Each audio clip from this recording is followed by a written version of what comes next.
Hello, my name is Cornelius, and I'm going to be talking about identity today.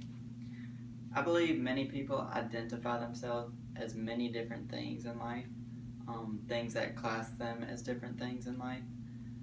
Examples are politicians, teachers, or people involved in education, athletes, musicians, many identifications out there.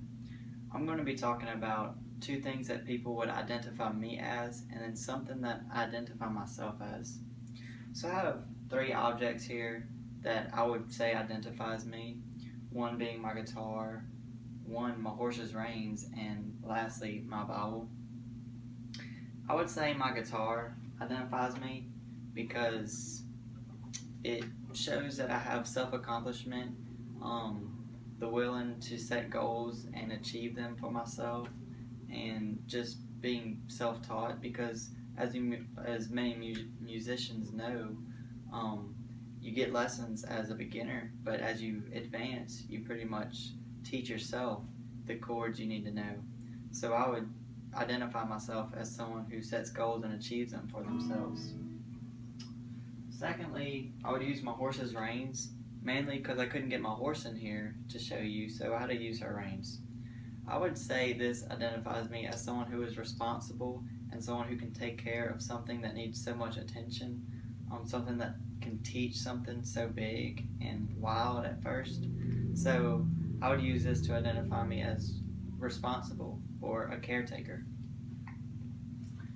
And thirdly, I would identify myself with this. But before I get into this, I want to go back to these other things and say that those are things that people would identify me as.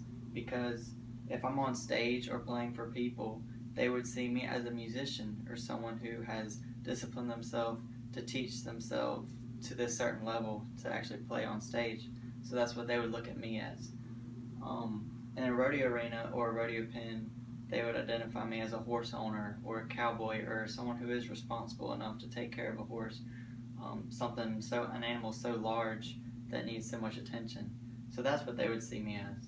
But these are things that people see me as. But something that I identify myself with mainly is this Bible, because I identify myself in Christ. I identify myself as a follower and believer of Jesus Christ, the one who made the universe, who created us. And this is what I would truly identify myself as a Christian and as a person who furthers God's kingdom.